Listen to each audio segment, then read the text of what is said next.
जी नाज़रीन, ये है अदाकार रंगीला की कब्र जो शमशानी के कब्रिस्तान जौहर टाउन में मौजूद है। यहाँ पर सालों तक लोगों को हंसाने वाला, सालों तक अपने अदाकारी के जौहर दिखाने वाला इस कब्र में मदफन है। इस कब्र में उसकी तदफीन हुई 2005 में।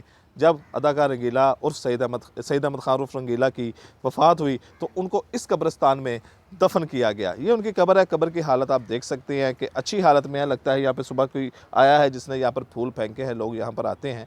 लेकिन अदाकार रंगीला का एक वाक़या, इनके ईमान का एक वाक़या जो मौलाना तारक जमील ने सुनाया, वो वाक़या मैं आपको सुनाना चाहता हूँ कि एक दफ़ा नेपाल में रंगीला अदाकारी कर रहे थे और वहाँ पर एक इनका पंडित का रोल था जो ये एक फ़िल्म में अदा कर रहे थे। उस रोल में इन्होंने पंडित का गेटअप किया हुआ था। तो नेपाल में एक मंदिर था, ये उस मंदिर में गए। इन्होंने की बड़ी ख्वाहिश अंदर अदाकार रंगीला के अंदर पैदा हुई कि उस मंदिर के अंदर जाके देखे कि उस मंदिर के अंदर क्या है। उस मंदिर के अंदर यानी कि ये जो हिंदुओं का था, एक लोग अकीदत रखते थे, वहाँ पर बड़ी दूर दराज से आते थे। तो रंगीला भी वहाँ पर पहुँच गए। पंडित का रोब इन्होंने धारा हुआ था, चोटी वगैरह लगाई हुई थी, ऑरेंज कलर का जो उनका लिबास होता है वो उन्होंने पहना हुआ था। ये मंदिर में दाखिल हो गए। और जब उस कमरे में पहुंचे जहां पर लोग कतार दर कतार दाखिल हो रहे थे, बारी बारी अंदर जाते थे और बारी बारी वहां पर फिर उस कमरे से बाहर निकल रहे थे। एक बंदे को अंदर जाने की इजाज़त होती थी। लेकिन क्योंकि अदाकार रंगीला ने एक पंडित का किरदार अपनाया हुआ था, पंडित का इनका गेटअप था, तो इनको रोका नहीं गया, इनको लाइन में लगने की जरूरत नहीं पड़ी। इनको एक मोतबर शख्सियत समझा गया, पंडित को एक मोतबर शख्सियत समझ के मंदिर के अंदर जाने दिया गया। जब ये अंदर गए, उस कमरे में गए जहाँ पे तमाम यानी कि हिंदू बरादरी के लोग अंदर जा रहे थे, तो अंदर उन्होंने देखा कि एक बहुत बड़ी बैल का मुजस्मा है, एक बहुत बड़ी बैल का स्टैचू है, एक बहुत बड़ी बैल का मुजस्मा है। जो अंदर आता है उस बैल को सजदा करता है, क्योंकि हिंदू बरादरी के मज़हब में ये चीज़ मौजूद है। तो वहाँ पे आता है, उस बैल को सजदा करता है और फिर दूसरे कमरे में बाहर चल जाता है।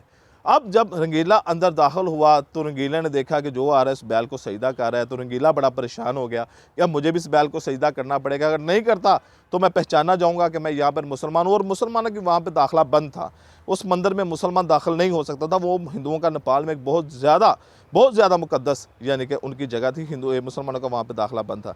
तो रंगीला वहाँ पे बड़ा परेशान हो गया। रंगीला ने कहा जी अब तो मुझे इस बैल को सजदा करना पड़ेगा, अगर मैं सजदा नहीं करूँगा तो मैं पहचाना जाऊँगा कि मैं मुसलमान हूँ, तो मेरे साथ पता नहीं ये क्या करेंगे। तो रंगीले ने वहाँ पर दिल में सोचा और ये रंगीले ने वाक़या खुद मौलाना तारक जमील को सुनाया। जब मौलाना तारक जमील शोबिज़ इंडस्ट्री में काम कर रहे थे, शोबिज़ इंडस्ट्री में अदाकारों को तबलीग की तरफ ला रहे थे और बहुत से लोगों को वो लाए, तो उन्होंने रंगीले के ऊपर भी मेहनत करनी शुरू की। रंगीले ने बड़ी तगोदो के बाद, बड़ी कोशिशों के बाद, तारक जमील की कोशिशों के बाद रंगीले को टाइम दिया। जब रंगीले को रात का टाइम बना, रात को 2-3 बजे का टाइम था या रात को कोई पहर था यानी कि लेट नाइट थी, तो रंगीले ने कहा मैं उस वक्त आपसे मिलूंगा।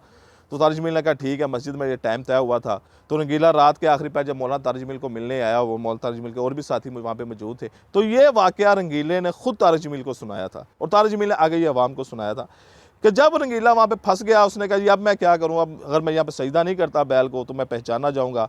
तो उसने दिल में तहैया किया, रंगीला ने कहा मैंने दिल में तहैया किया कि या अल्लाह सजदा सिर्फ तन्नू ही, अब गां नूं सजदा कोई नहीं है, बुत नूं सजदा कोई नहीं, सजदा सिर्फ तन्नू ही। रंगीले ने कहा मैंने अल्लाह अकबर किया और सजदा कर दिया।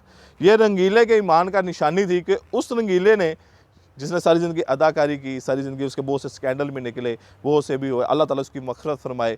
लेकिन उसके ईमान का आप लेवल चेक करें, किसी मुसलमान के ईमान का लेवल चेक करें कि इतनी मुश्किल में फंसा हुआ है कि अब वहाँ पे यानी कि उसकी ज़िंदगी को भी ख़तरा है, जान को भी ख़तरा है, लेकिन उसने कहा अभी सजदा या अल्लाह सिर्फ तुझे है।